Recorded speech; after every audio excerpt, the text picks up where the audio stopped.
right to the edge as you're putting the next tile in. You've only got to tap one of the adjacent ones and suddenly you've damaged LEDs. So we've actually overcome that by utilising this shift insertion method.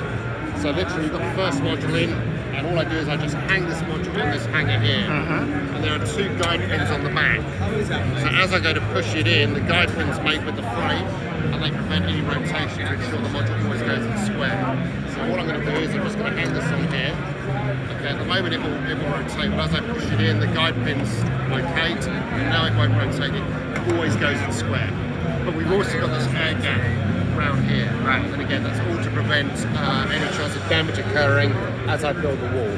And then all I'm going to do is I'm just going to insert this tool here, and we're just going to shift it into place. Now this is a 1.9 tile. Truepix is also available in a 0.9. Now with a 0.9 we utilise a slightly different method. So it's similar to a shift insertion, but we have a camera-based tool that clicks onto the frame. A camera-based tool? Yep, and it holds the module, and it has cameras monitoring that seam and the seam above. Fantastic. And slowly it will move the module into place. The 0.9 is the barcode again. And it will ensure the LEDs are perfectly lined, and also the space in between the LEDs is maintained across that joint. So it provides, pixel perfect alignment. This is Rob. I know Rob since Amelia. No, not Amelia. What's the name of that island in by Houston? Moody Gardens. Moody Gardens. Yes, the IMAX. And before that. So yeah, that was designed for the 0.9, and also gives us the ability, as and when we want to go to something tied to the 0.9, maybe a 0.7 or a 0.7, if the market demands it. And then in terms of servicing, so that's how that's the process you use to assemble the wall. You basically start at the top left and you work down diagonally. And when it comes to servicing, if I wanted to remove a module, again, typically with most LED displays, again, this is quite a risky process. Because in taking a module out and putting it back in, again, there's a certain risk that damage could occur. So we actually use, and different manufacturers have different ways of doing it. Some use like a suction tool that will go in front of the module and put it off, but that's not really a sort of control method. So actually what we do is we'll utilize a magnet, and we'll just hold it up against the module, and this triggers a motor behind the module, and it will slowly push this module out. You'll hear a clunking sound as the magnets, coming out now? Yeah, the magnets break free. It's quite slow. Okay, for those following my newly arrived presence at ABS Forum, I have been lecturing you how the video wall has to be completely isolated from having 12 18-inch subwoofers, the front wall, the back wall, plus an 80-inch subwoofer below you.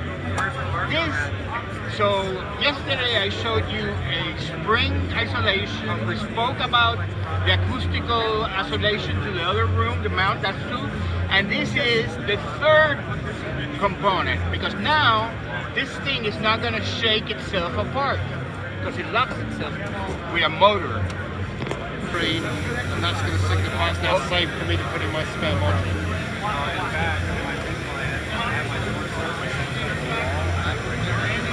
So again, the main intention here is to be...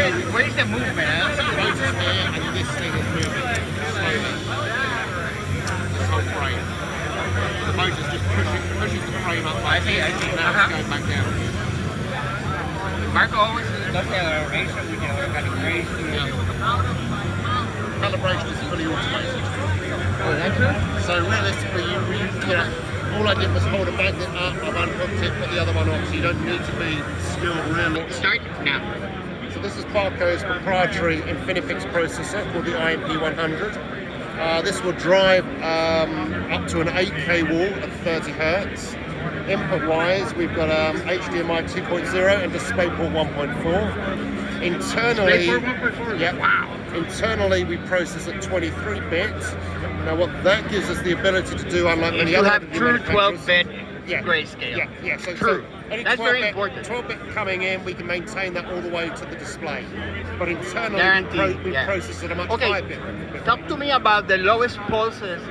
Like, how many nits can we go? Can we go to like 0.1, 0.01? You can go, so we could certainly, drive this at 10% brightness if we want to. At what? 10% brightness and maintain accurate grayscale tracking and color. The tracking is good. And that's so what are you doing to keep the tracking so good? Well, that's partly due to the fact that we internally process at a much higher bit rate. So we internally process the around bandwidth always helps. Yeah. So that's important because a lot of LED displays look great when they're bright, but as you drop the brightness down, and that's unacceptable for home theater. Losing information in the low lights. Show me the back of this. Show me the connections. So we have 8 SFP Is this outputs. 5 gigabyte? It's a what? 5 gigabyte? 5 gigabit outputs, yes. So if we're driving a 4K wall at 60 hertz, we're only using 4 of these outputs. We can then take the other 4 and use those to run redundant lines to the processor, redundant feeds. Tell me that again, explain. So we've got 8 outputs. If I'm driving a 4K wall at 60 hertz, then it only takes 4. I only need to use 4. I can use those other 4 to run additional lines, redundant lines to the display. So you need to run extra lines for redundancy. You have redundancy. Well, no, it's a good thing to know when you're engineering. And if I want to take that one step for further, like constructions in homes. If I want to take that one step further, I could also add a redundant processor as well. A redundant processor. Yeah, this is the market this was designed for was those sort of mission critical environments. Where but some homes are too. Yes, yeah. So, and again, the display is fully color calibrated. Obviously, LED natively has a very wide color gamut. I'm not going to say it can hit Rec 2020, but it gets very close. But it's more than P3? But yeah, greater than P3. But what's important is that, let's just say you're feeding a signal into that is Rec 2020. As I say, we can't quite hit natively a Rec 2020 color gamut, but what it will do is it will look at the input signal and it will remap it to stay within the color gamut of the display. So no, you don't get. So it's the closest you're gonna get to Rec 2020. You don't get any occurring or anything like that. So this is like a Brompton or So it will look at the metadata in the source. We can check whether it's HDR, and it will set itself up accordingly. But you also have the ability to go in there and manually override those things. So again, it could be that the source was graded for Rec 709. So typically, this is what it's going to. But you have presets for all of that, right? But you can go in there and you can say no. Like the projector that has Rec 709 exactly. and I want to expand that to a wider color gamut because I prefer that more saturated look. So you have all that option. That's great. Awesome. Great to see you, man. You too, Peter. How long has it been? Oh, did I meet you in the first laser presentation at Red? Were you there? I was at Red. You were at Red? That was a long time ago. Like 20, I'm going to say 20 years. The last time... With the guy from Oro, he was there too. Yeah, I was there for that. Yeah, we had the Oro presentations there.